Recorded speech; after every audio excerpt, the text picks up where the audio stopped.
The thermal coupling in junction 7 Delta decided to die at approximately 0400 station time, which meant Eli Vance was crawling through a maintenance shaft that smelled like recycled air and someone's forgotten lunch from 3 months ago. The shaft was narrow enough that his shoulders scraped both sides, and the emergency lighting cast everything in that particular shade of red that made every shadow look vaguely sinister. He'd been doing this job for 4 years now, and the station still found new ways to remind him that he was essentially a very educated janitor with a welding torch. "Control, this is Vance. I'm at the junction. Please tell me you're seeing what I'm seeing on the diagnostics." The voice that crackled back through his earpiece belonged to Sarah Chen, night shift supervisor and the only person on Threshold 7 who appreciated his running commentary during repairs. "If what you're seeing is a complete thermal cascade waiting to happen, then yes, we're on the same page. How bad is it?" Eli squeezed past a support beam and got his first look at the coupling. It was worse than bad. The metal had stress fractures spreading like spider webs, and the temperature differential between the hot and cold sides was climbing into the range where things stopped being a problem and started being an incident. "Well, the good news is I found it. The bad news is it's been holding on through sheer willpower and spite, and I think the spite just ran out. Can you patch it?" "I can patch it the way you can patch a sinking boat with chewing gum. It'll hold for maybe 6 hours if we're lucky and the universe doesn't hate us." He was already pulling tools from his belt, hands moving through the familiar routine. "We need a full replacement, and those parts are in the shipment that got delayed at the jump gate, aren't they? 3 days out, minimum. Fantastic. I love job security." Eli positioned the thermal welder and started working, watching the metal glow and fuse. The repair was ugly but functional, the kind of fix that would make any engineering instructor weep but would keep the environmental systems running.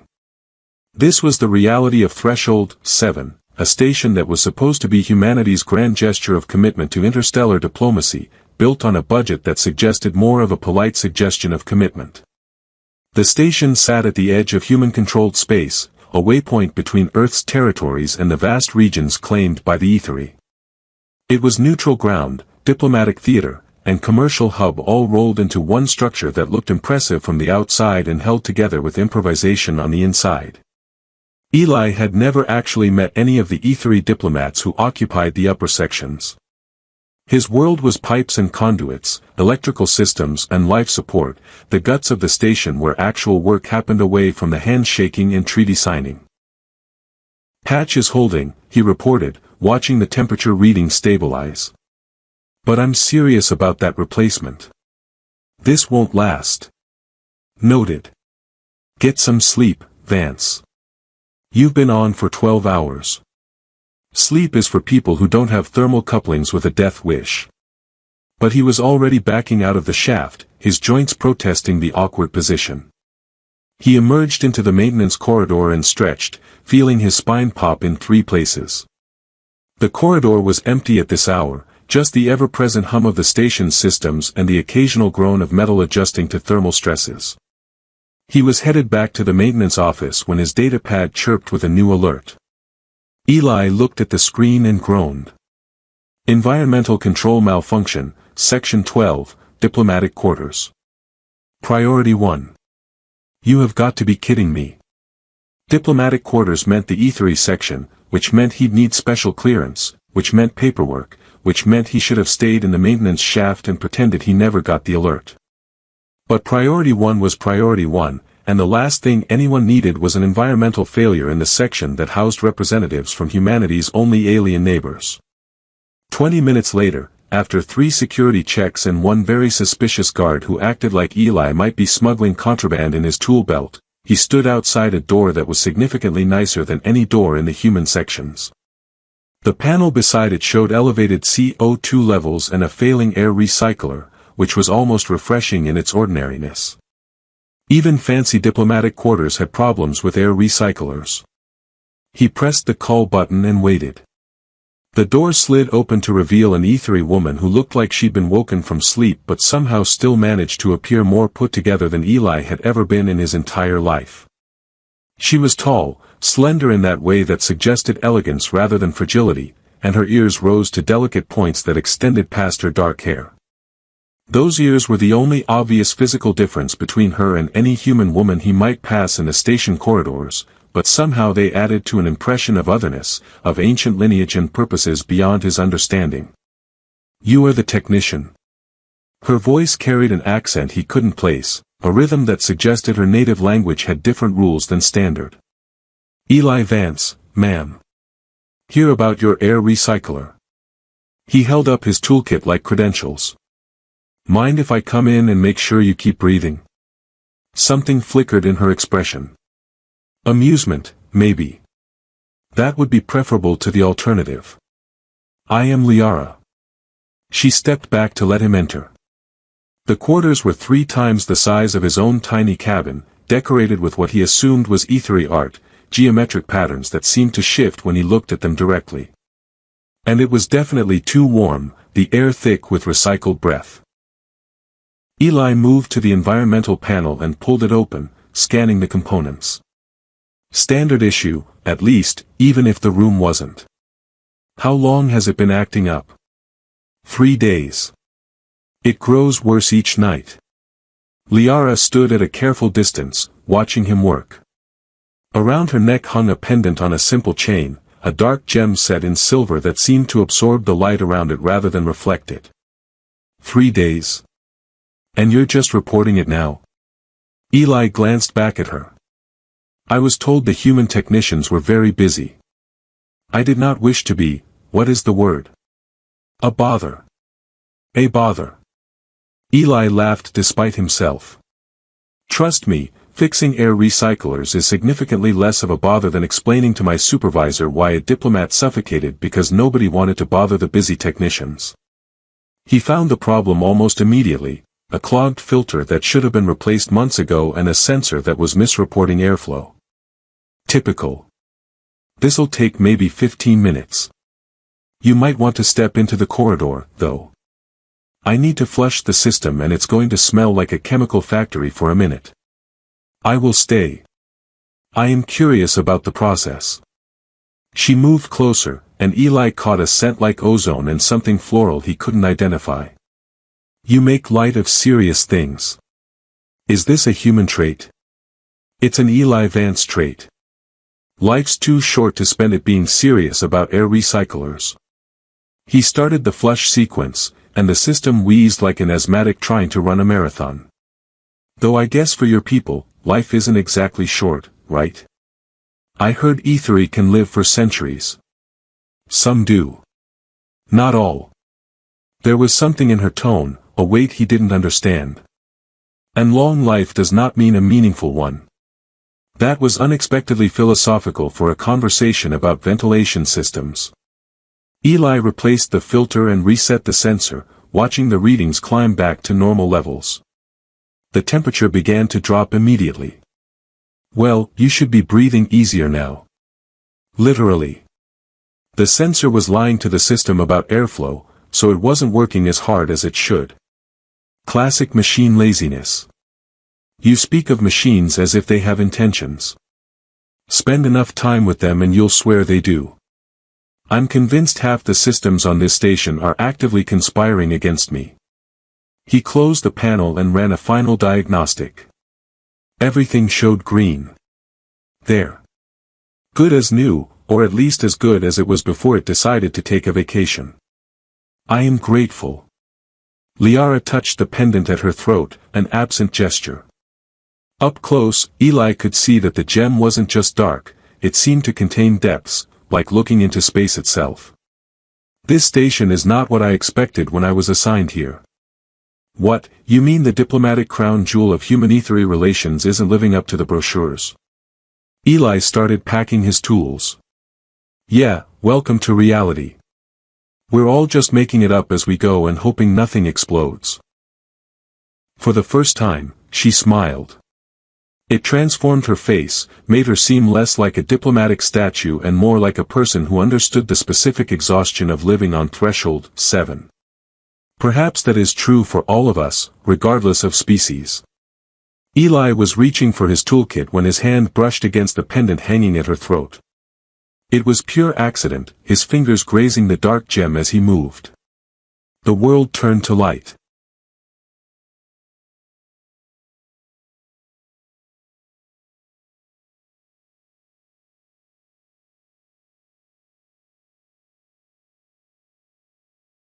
The light didn't fade so much as retreat, pulling back into the pendant like something alive returning to sleep. Eli's hand was still frozen in the air where it had brushed against the gem, and his brain was doing that thing where it tried very hard to find a rational explanation for something that had absolutely no rational explanation. The pendant, which moments ago had been darker than a dead star, now pulsed with a soft inner glow that cast blue-white light across Liara's collarbones. Did that just, Eli started. Yes. Liara's voice was barely above a whisper. She had gone very still, her eyes locked on the pendant. One hand had come up to touch it, her fingers trembling slightly. It did. Okay. Good. So we both saw it. Eli took a careful step back, giving them both space to process whatever had just happened. Any chance this is normal? Like, does it do this all the time and I just happen to witness party mode? It has never done this. Liara looked up at him, and there was something in her expression that might have been wonder or might have been fear or might have been both wearing the same face. Not once in 3 generations has it shown light. The pendant continued its gentle pulsing, steady as a heartbeat. Eli found himself tracking the rhythm unconsciously, the way you might find yourself breathing in sync with someone sleeping next to you. It was hypnotic and deeply weird, and he was having trouble organizing his thoughts into anything resembling coherence. 3 generations. Right. That's a long time for a nightlight to be broken. He was defaulting to humor because the alternative was acknowledging that something profoundly strange had just occurred and he had no framework for understanding it. Have you tried turning it off and back on again? This is not a machine. Liara's fingers curled around a pendant, but she didn't seem to want to remove it. Or maybe she couldn't. It is called a thread stone. My grandmother wore it, and her grandmother before her. It is said to illuminate only when. She trailed off, switching to her own language for several words that his translator earpiece couldn't parse. When what? The translation is imperfect. Your language does not have the concepts. She was still staring at the pendant like it had personally betrayed her. The closest would be when one encounters their thread companion. The person with whom their destiny is woven. Eli processed this information with the same enthusiasm he'd have for being told the station's reactor was going critical. Destiny. You're telling me this rock thinks I'm your destiny. The threadstone does not think. It responds to truth beneath consciousness, to patterns in what you would call probability. Liara finally looked at him again, and there was a challenge in her gaze, as if she expected him to laugh or dismiss her entirely. I do not expect you to believe this. Believe it? I just watched it happen. I'm having trouble not believing it. Eli ran a hand through his hair, a nervous gesture he'd never quite broken. But destiny is a hell of a thing to drop on a guy who was just here to fix your air conditioning. You think I desired this? The sharpness in her voice surprised him. I have carried this pendant since I came of age. 14 years of darkness. 14 years of relatives asking when it would wake, if I had found my purpose, if I was worthy of the legacy. She took a breath, visibly steadying herself. I had made peace with it. I decided it was superstition, old stories that meant nothing in an age of star travel and quantum communication. But now it's glowing. Now it is glowing. She said it like a curse. They stood in awkward silence, the pendant continuing its rhythmic pulse between them. Eli became aware of the environmental system humming efficiently in the background, a reminder that he had an actual job to do that didn't involve metaphysical destiny rocks. Look, he said finally, I'm just a maintenance tech. I fix things that break. I don't know anything about ethery traditions or threadstones or destiny. But I do know that weird unexplained phenomena on a space station usually have explanations that aren't magical. He gestured at the pendant. Maybe it's responding to some kind of electromagnetic field.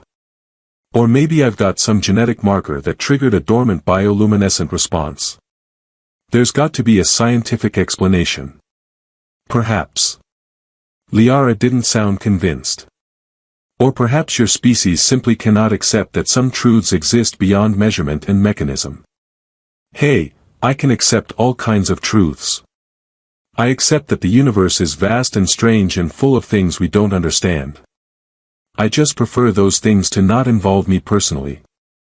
Eli picked up his toolkit, suddenly very aware that he wanted to be anywhere but in this room with this woman and her glowing destiny detector. I should go. File my report, pretend this was a normal maintenance call. Will you report the threadstone? The question stopped him halfway to the door. He turned back to find her watching him with an intensity that made him uncomfortable. Should I? I do not know. She touched the pendant again, and the light seemed to brighten slightly at her touch. If you do, there will be questions. Investigations. Both our peoples will want to understand what this means. We will be examined like specimens. And if I don't? Then perhaps we have time to understand it ourselves before others impose their interpretations upon us. Liara's expression softened slightly. I do not ask you to lie. Only to delay truth until we comprehend what truth we are telling. It was a reasonable request, or at least it would have been if anything about this situation was reasonable. Eli thought about the security checks to get into this section, the way the guard had looked at him like he was a potential threat. He thought about what would happen if he went to his supervisor and said a magic alien pendant had lit up when he touched it. They'd either think he was insane or they'd lock him in a room with intelligence officers who would ask the same questions over and over until his head exploded. Okay, he heard himself say. We keep it quiet for now. But I want to run some tests. Non-invasive, just basic scans. If this thing is responding to something physical, I want to know what. Agreed. Liara almost smiled. You seek to solve mystery with tools. This is very human. Yeah, well, tools are what I've got. It's either that or assume the universe has a really weird sense of humor about maintenance schedules. Eli moved toward the door again, then paused. This thread companion thing. What's it supposed to mean? Like, are we supposed to be friends or business partners or what? The old texts are unclear. Or perhaps too clear and therefore incomprehensible to modern minds. Liara crossed her arms, a defensive posture that looked odd on someone usually so poised. It speaks of two becoming one purpose, of paths converging toward common destination. It is meant to be profound and inevitable. Sounds exhausting. I thought so as well.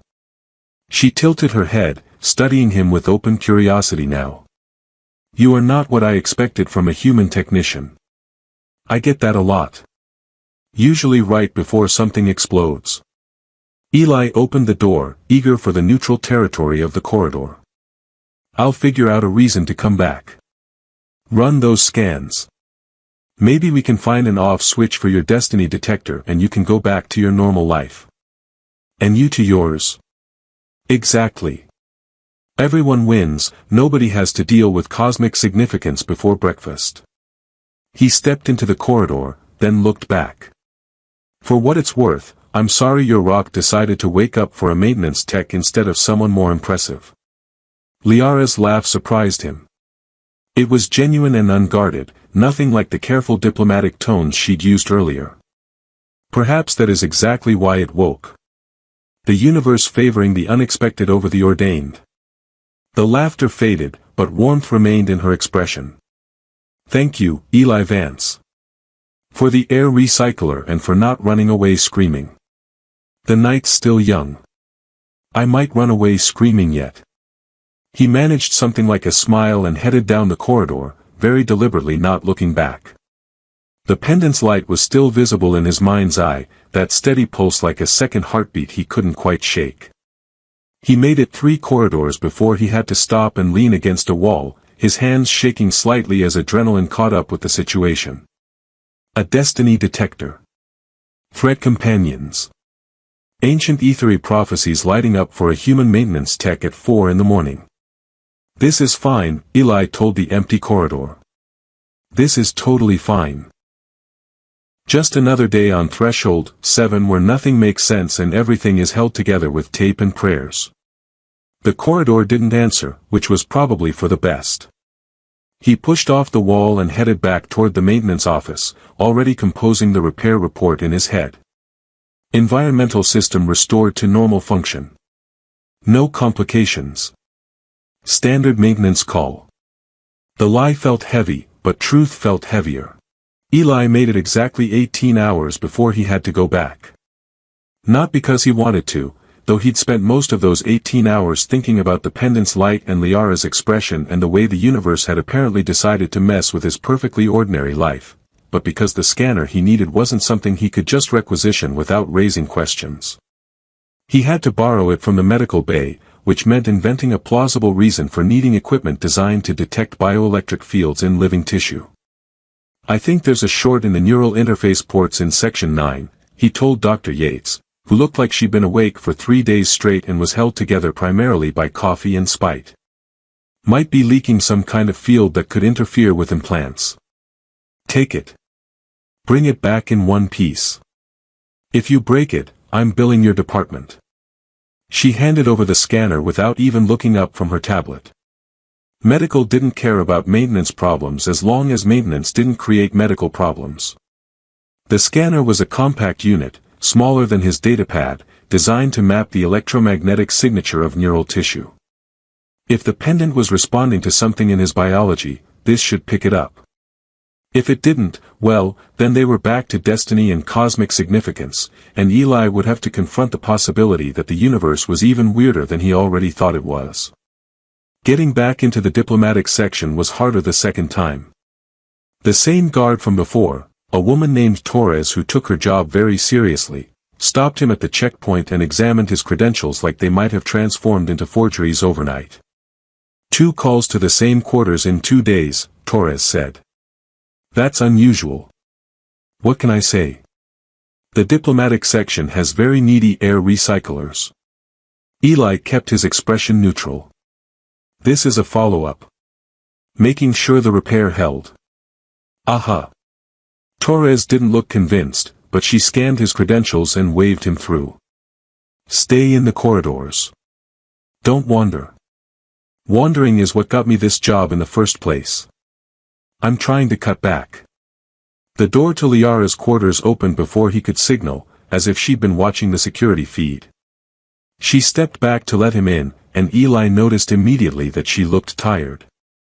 Not physically exhausted, but worn in some deeper way, like someone who'd spent too long thinking about problems with no good solutions. You came back. She said it like it was both expected and surprising. Said I would. I brought toys. He held up the scanner. This is designed to read bioelectric fields. If your pendant is responding to something in my biology, we should be able to see it. And if it responds to something else? Then we'll deal with that when we get there. I'm a big believer in taking problems one impossible thing at a time. Eli activated the scanner and ran it over his own hand first, watching the display populate with data. His neural patterns showed normal, the baseline electromagnetic signature of a human nervous system doing its thing. Okay, I'm reading normal for human. Let's see what happens when I get close to you. Liara held very still as he approached, and Eli became aware of the pendant even before he saw it. The glow was dimmer than last time, a faint pulse rather than that blazing illumination, but it was definitely active. It brightened as he moved closer, the rhythm increasing like an excited heartbeat. It knows you are near, Liara said quietly.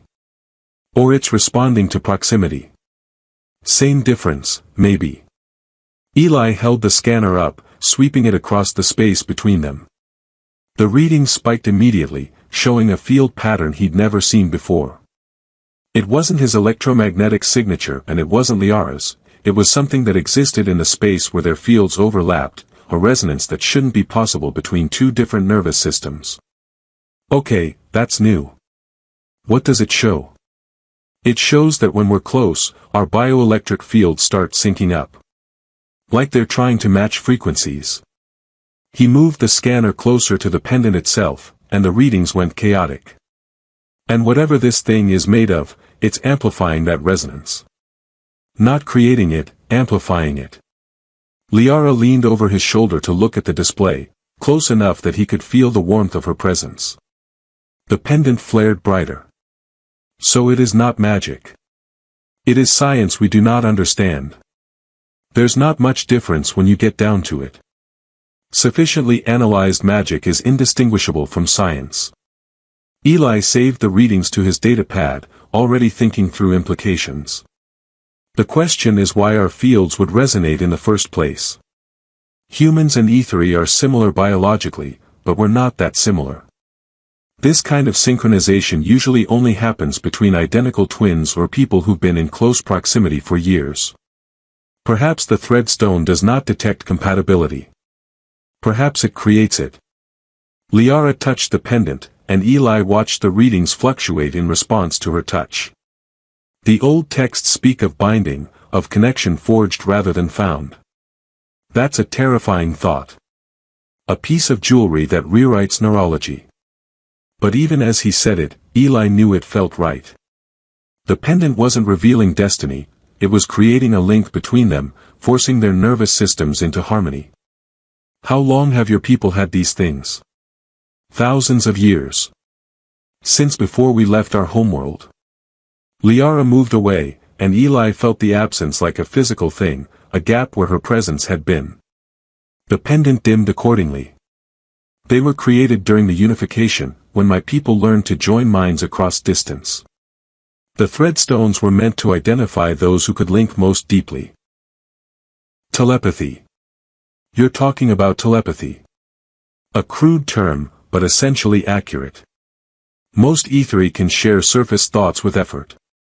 Some can do more. The threadstones identified those whose minds could fully merge. She sat down on the edge of her bed, suddenly looking much younger than her years. But that was before we met other species. Before we knew there were minds structured differently than our own. Eli sat down across from her, the scanner forgotten in his hand. So this thing is trying to link us telepathically. Perhaps. I feel nothing different. Do you? He took inventory of his thoughts, searching for anything unusual.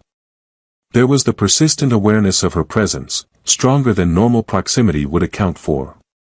A sense of her emotional state that felt too accurate to be just observation. And underneath it all, that pulse from the pendant that his nervous system was trying to match. Maybe. It's hard to tell what's the pendant and what's just me being hyper-aware because of the situation. Yes. Precisely. Liara managed a tired smile. I have been analyzing my own thoughts since you left. Trying to determine if anything has changed. I think I can sense your presence now, even when you are not in the room. A direction, a distance. Like knowing where a sound is coming from without hearing it. That's deeply weird and I don't know how to feel about it. I am open to suggestions. She laughed, but there was an edge of hysteria to it. I spent 14 years believing this was superstition. Now I discover it is technology one do not understand that is altering my neurology without permission. Hey, at least technology we can potentially turn off. Destiny doesn't come with an off switch. Eli looked at the pendant, still glowing softly against her skin. The question is whether we want to. Turn it off, I mean. Can we? Liara's hand went to the clasp at the back of her neck. I have not removed it since it activated. I am uncertain what would happen if I did. Only one way to find out. Eli stood up and positioned the scanner. Take it off. Let's see if the effect persists or if it's dependent on contact. Liara hesitated, her fingers on the clasp, and Eli realized this wasn't easy for her. The pendant had been part of her identity for 14 years, even dark and dormant. Removing it now felt like shedding skin. But she unclasped it and lifted the chain over her head, holding the pendant in her palm. The light didn't fade. If anything, it grew brighter, pulsing in time with Liara's heartbeat. And Eli felt it, a pull toward her, toward the pendant, like a compass needle swinging toward magnetic north. The scanner showed the resonance field still active, still growing stronger. Well, that's not ideal, Eli said. It's not dependent on you wearing it. The link is already established. Can it be broken? I don't know. Maybe. But breaking it might be like severing a neural pathway. Could cause damage. He watched the readings, fascinated despite his unease.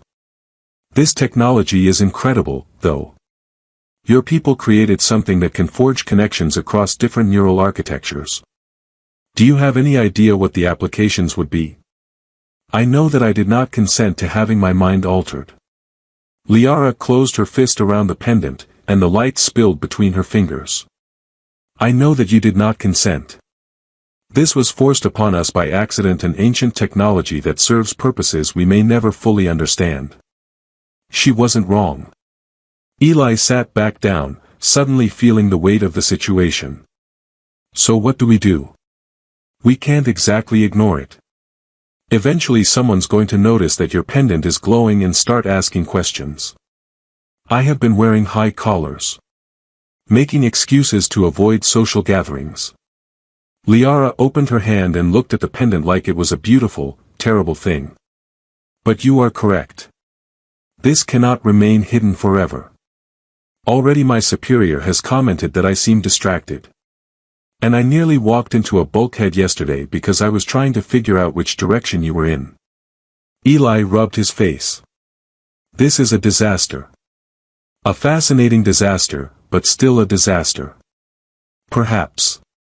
Liara fastened the pendant back around her neck, and Eli felt the rightness of it, like something that had been misplaced clicking back into position.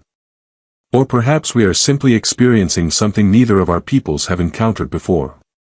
First contact was between species. This is first contact between minds. That's a very optimistic way of looking at having your brain hijacked by alien jewelry. I am trying to find meaning in chaos. It is either that or panic, and panic seems counterproductive. She met his eyes, and Eli saw the fear there beneath the rationalization. I am frightened, Eli Vance. Not of you, but of what is happening. Of how quickly control has been taken from us. The problem with secrets on a space station was that space stations were fundamentally designed to prevent secrets. Every corridor had cameras, every door logged access, and every casual conversation happened within earshot of a dozen people who had nothing better to do than gossip. Eli had managed to keep his visits to Liara's quarters semi-plausible for 5 days before Saracen cornered him in the maintenance office with a cup of coffee and a knowing look. So, Sarah said, sitting on the edge of his workstation, you want to tell me why you've been to the diplomatic section 7 times this week? Ongoing issue with the environmental systems. Very temperamental. Eli didn't look up from the diagnostic he was running, hoping she'd take the hint and leave it alone. Aha. And this ongoing issue requires you to personally handle every single call. You couldn't send Rodriguez or Kim. I'm thorough. You're never thorough. Last month you declared the plasma relay in Section 4 good enough after checking exactly one connection. Sarah took a sip of her coffee and waited, and Eli realized she wasn't going anywhere until he gave her something.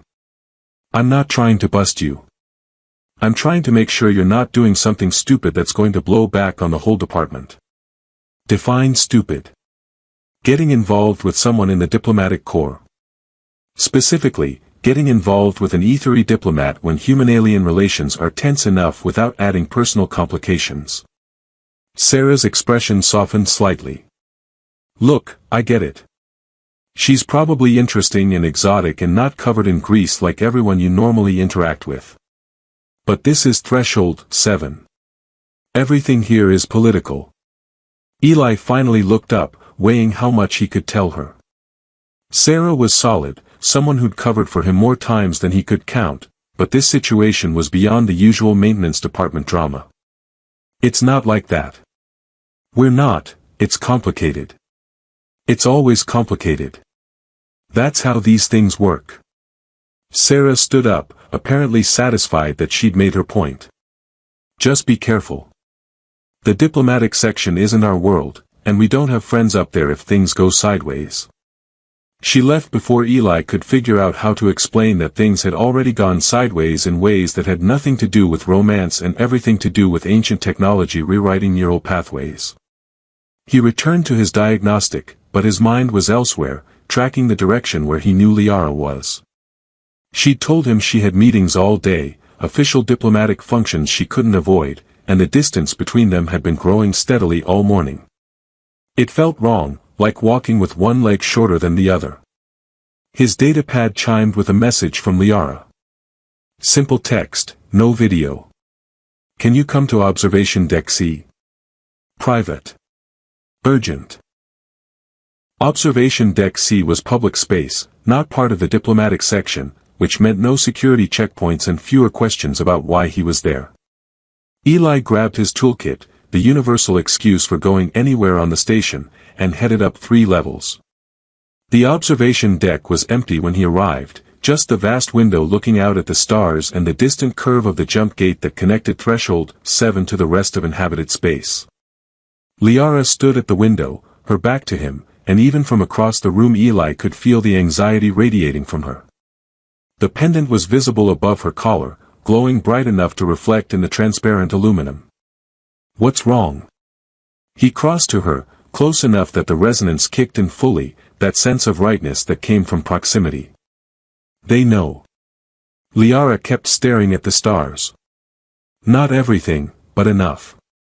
My superior commented on the pendant this morning. Asked why it had awakened. I told him I did not know. Did he believe you? No. She finally turned to face him, and Eli saw the exhaustion in her eyes. There will be an inquiry. Formal questions about when it activated and under what circumstances. They will want to examine it, to understand what triggered the response after generations of dormancy. And if you tell them the truth, then you become part of their investigation. They will want to study you, to understand why a human would trigger an ethery thread stone. Some will see it as opportunity. Others will see it as threat. Liara's hand went to the pendant, an unconscious gesture she developed over the past few days. I do not know which response frightens me more.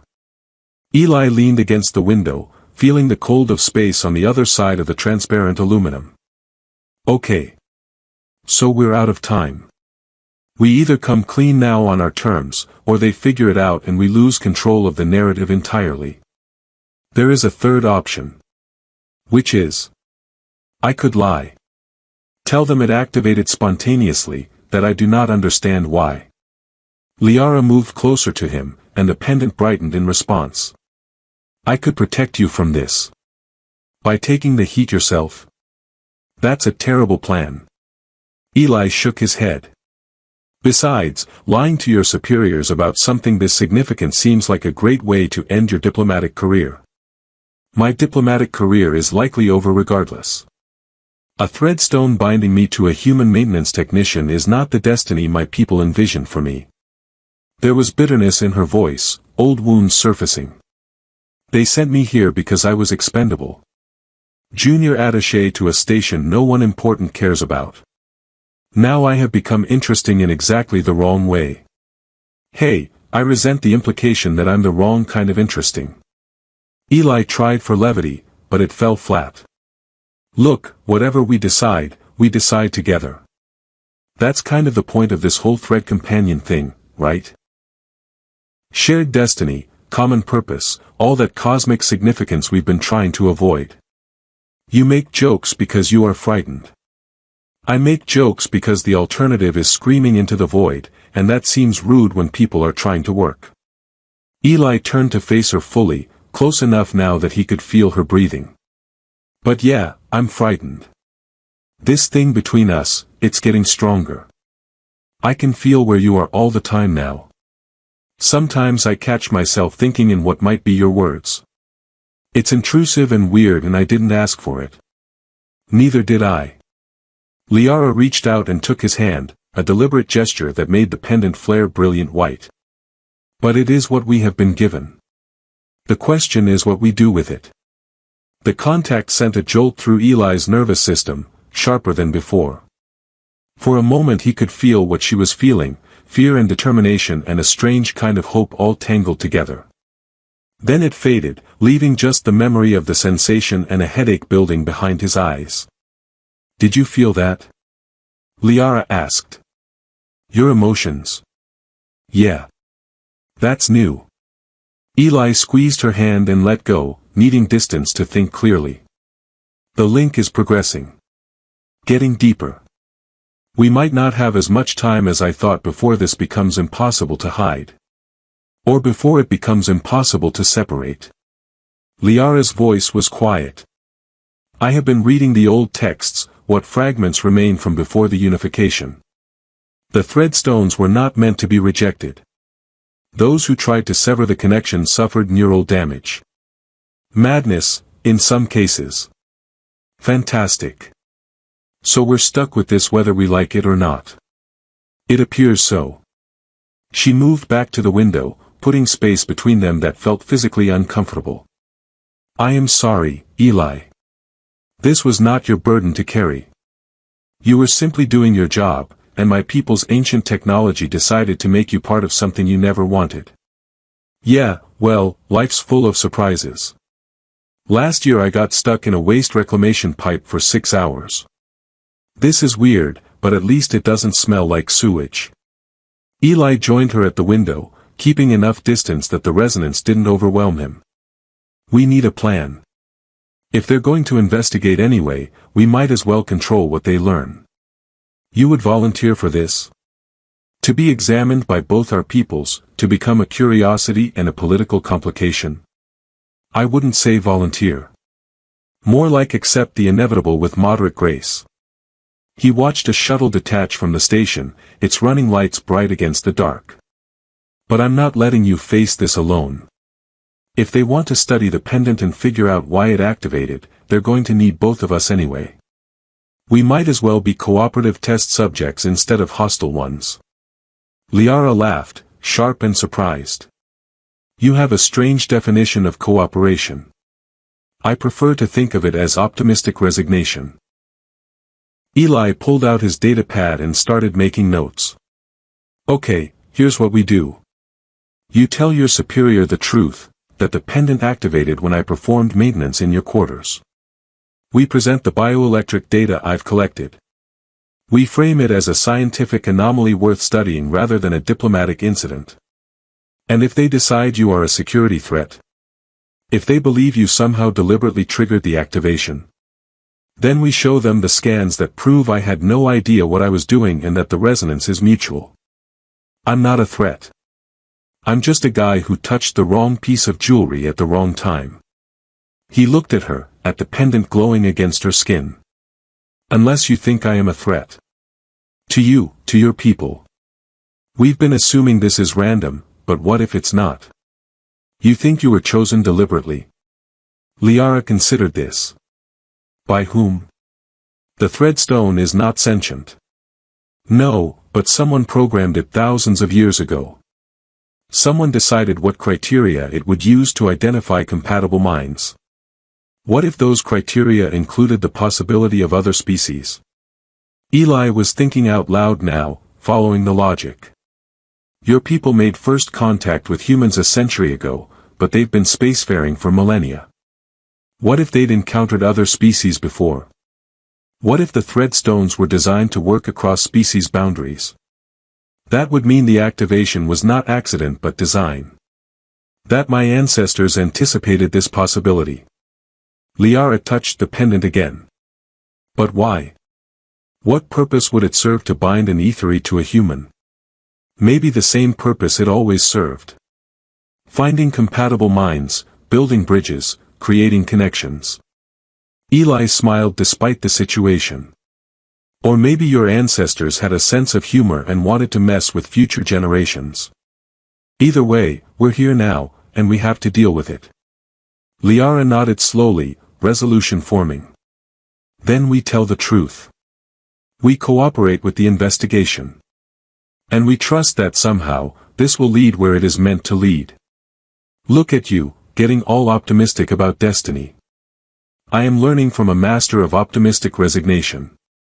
She returned his smile, and for a moment the fear receded, leaving just the two of them and the impossible thing connecting them. Thank you, Eli. Ambassador Tellin was exactly the kind of ethery official Eli had expected to meet eventually and had desperately hoped to avoid forever. Tall, imposing, with ears that seemed sharper than Liara's and an expression that suggested he'd never found anything amusing in his entire lengthy life. He sat behind a desk in an office that overlooked the docking bay, watching Eli like a specimen that had wandered in from the wrong experiment. You are the human. Tellin's voice carried the weight of centuries. The one who activated Liara's threadstone. Guilty as charged. Though in my defense, I was just trying to fix an air recycler.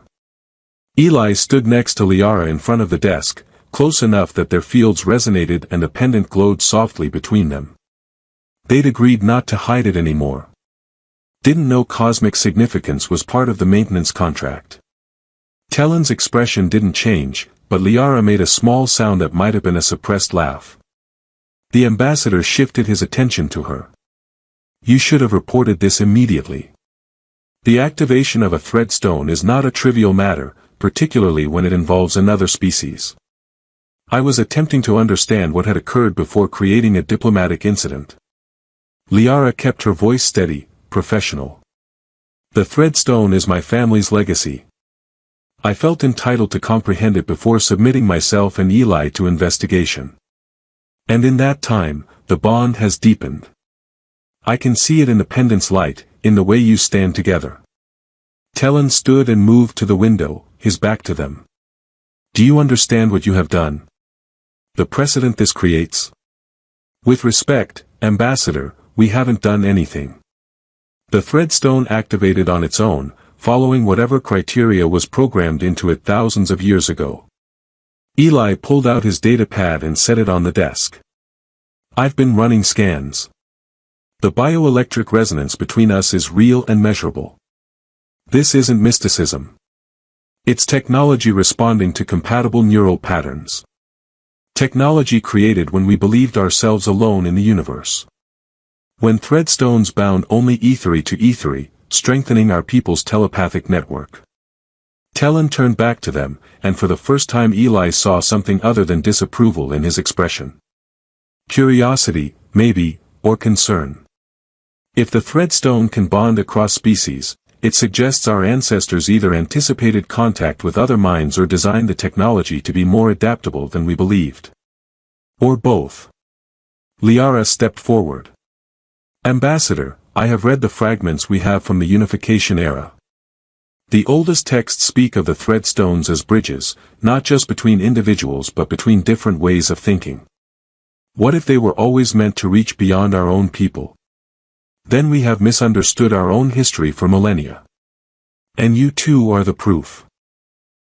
Tellin returned to his desk and pulled up a holographic display. I have already reported this to the council. They are divided, as you might expect. Some see this as violation of sacred tradition. Others see it as opportunity to deepen ties with humanity. And what do you see it as? Eli asked. I see it as inevitable. We cannot unring this bell. The bond exists, and from what you have shown me, attempting to break it would cause harm to you both. Tellin manipulated the hologram, pulling up neural scans that made Eli's look crude by comparison. We have been monitoring Liara since the pendant activated. Her neural patterns have been shifting, incorporating new pathways that mirror human cognitive structures. You are changing each other at a fundamental level. The words hung in the air like a sentence. Eli felt Liara's hand find his, their fingers intertwining automatically. The pendant blazed bright enough to wash out the hologram's light. How long until the changes become permanent? Liara's voice was steady, but Eli could feel her fear through the connection. Unknown. This has never happened before. But I would estimate weeks, perhaps a month, before the neural integration is complete. Talon closed the hologram and looked at them directly. At that point, your minds will be fundamentally linked. Not fully merged as in our deepest bonds, but connected in ways that cannot be severed without severe trauma. So we're stuck with each other. Good to have a timeline on the inevitable. Eli squeezed Liara's hand. What happens now? Do we become lab rats for both our governments? That is one possibility. The human authorities will want to study this as well, once they are informed. Talon folded his hands. But there is another option. The Threadstone bonds were never meant to be political tools. They are personal, sacred.